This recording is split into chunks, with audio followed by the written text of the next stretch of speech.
Russia sets ceasefire for evacuations amid heavy shelling. Even as Russia announced a ceasefire starting Monday morning and the opening of humanitarian corridors in several areas, its armed forces continued to pummel Ukrainian cities. 1437. Lviv, Ukraine. Even as Russia announced a ceasefire starting Monday morning and the opening of humanitarian corridors in several areas, its armed forces continued to pummel Ukrainian cities, with rockets hitting residential buildings. The limited ceasefire announcement came a day after hundreds of thousands of Ukrainian civilians attempting to flee to safety were forced to shelter from Russian shelling of cities in Ukraine's center, north and south. Officials from both sides planned a third round of talks Monday. Russian forces continued their offensive, opening fire on the city of Mykolaiv, 480 kilometers south of the capital of Kyiv, Ukraine's general staff said. Monday morning, rescuers said they were putting out fires in residential areas caused by rocket attacks.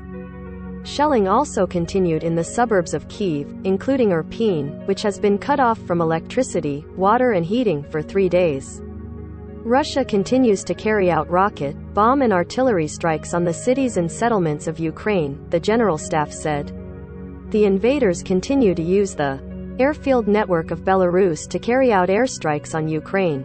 The Russians have also been targeting humanitarian corridors, taking women and children hostage and placing weapons in residential areas of cities, according to the general staff.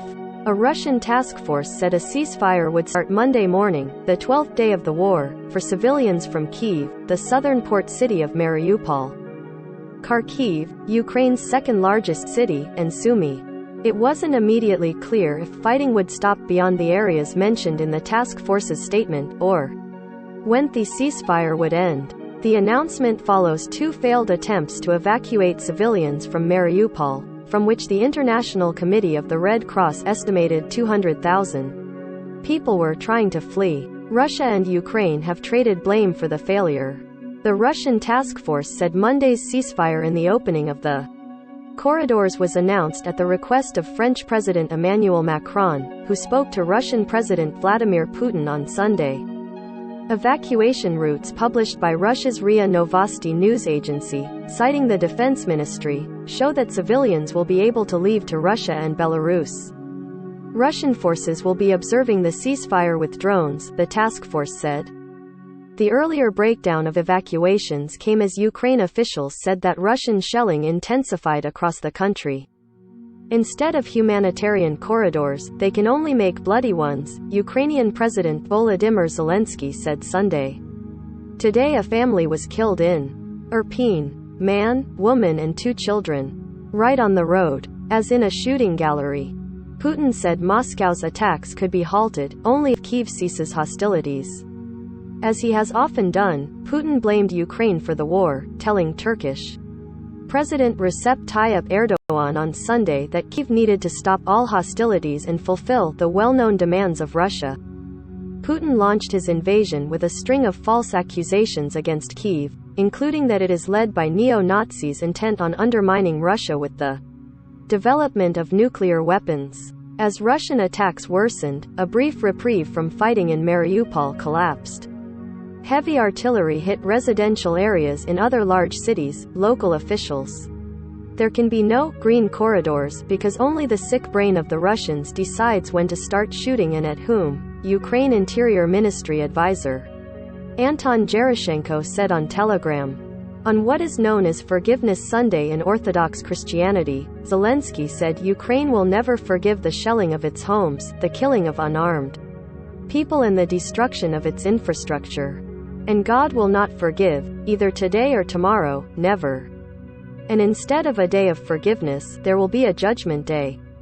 Of this I am sure, he said in a video address.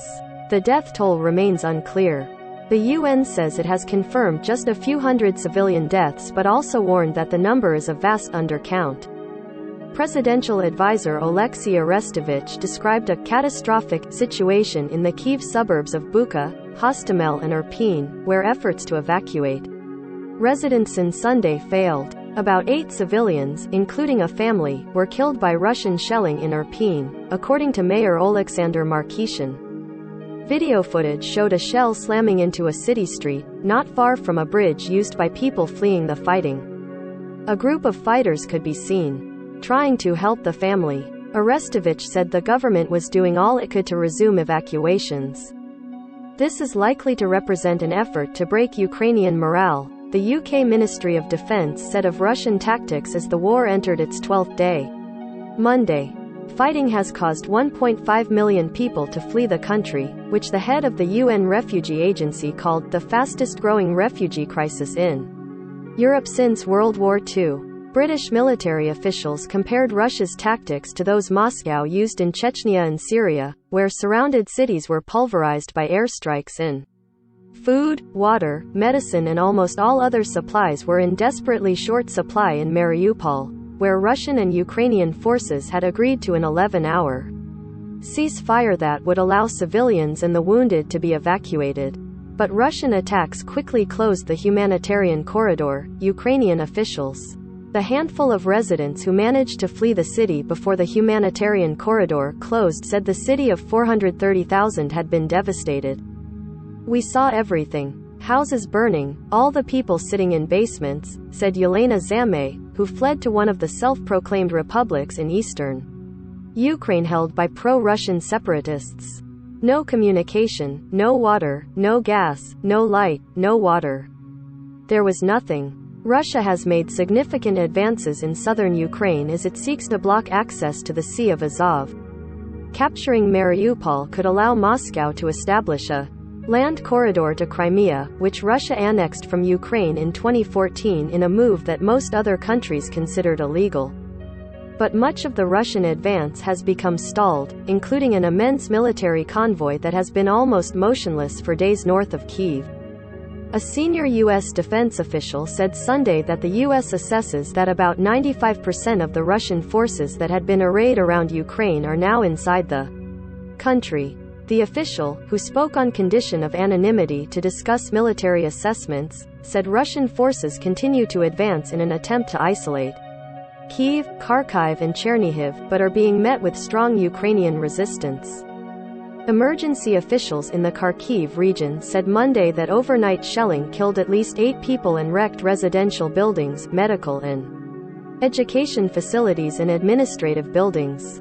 Ukraine's professional and volunteer fighters have fought with great tenacity, though they are greatly outmatched by the Russian army. Volunteers lined up Saturday in Kyiv to join the military. Ukraine is also planning to fill an international legion with 20,000 volunteers from dozens of countries, though it was not clear how many were in Ukraine. The whole world today is on Ukraine's side, not only in words but in deeds, Ukrainian Foreign Minister Dmytro Kuleba said on Ukrainian television Sunday. The West has broadly backed Ukraine, offering aid and weapon shipments and slapping Russia with vast sanctions. But no NATO troops have been sent to Ukraine. Zelensky has also heaped criticism on Western leaders for not responding with more force to Russia. He reiterated a request for foreign protectors to impose a no-fly zone over Ukraine, which NATO so far has ruled out because of concerns such an action would lead to a far wider war. Zelensky also asked the United States and NATO countries to send more warplanes to Ukraine. But that idea is complicated by questions about how to provide aircraft to Ukrainian pilots. He later urged the West to tighten its sanctions on Russia, saying that the audacity of the aggressor is a clear signal that existing sanctions are not.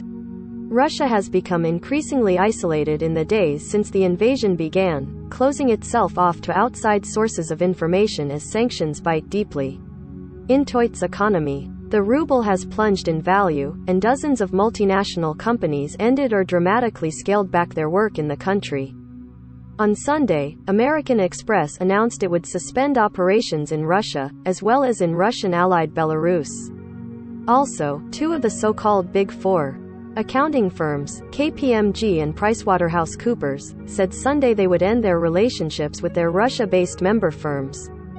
TikTok announced Sunday that Russian users would not be able to post new videos or see videos shared from elsewhere in the world. The company blamed Moscow's new fake news law, which makes it illegal, among other things, to describe the fighting as an invasion. Netflix also cut its service to Russia but provided no. U.S. House Speaker Nancy Pelosi said Congress is exploring how to further isolate Russia from the global economy, including banning the import of its oil and energy products into the United States. Associated Press reporters from around the world contributed to this report. Follow the app's coverage of the Ukraine crisis at https://apnews.com/hub/Russia-Ukraine.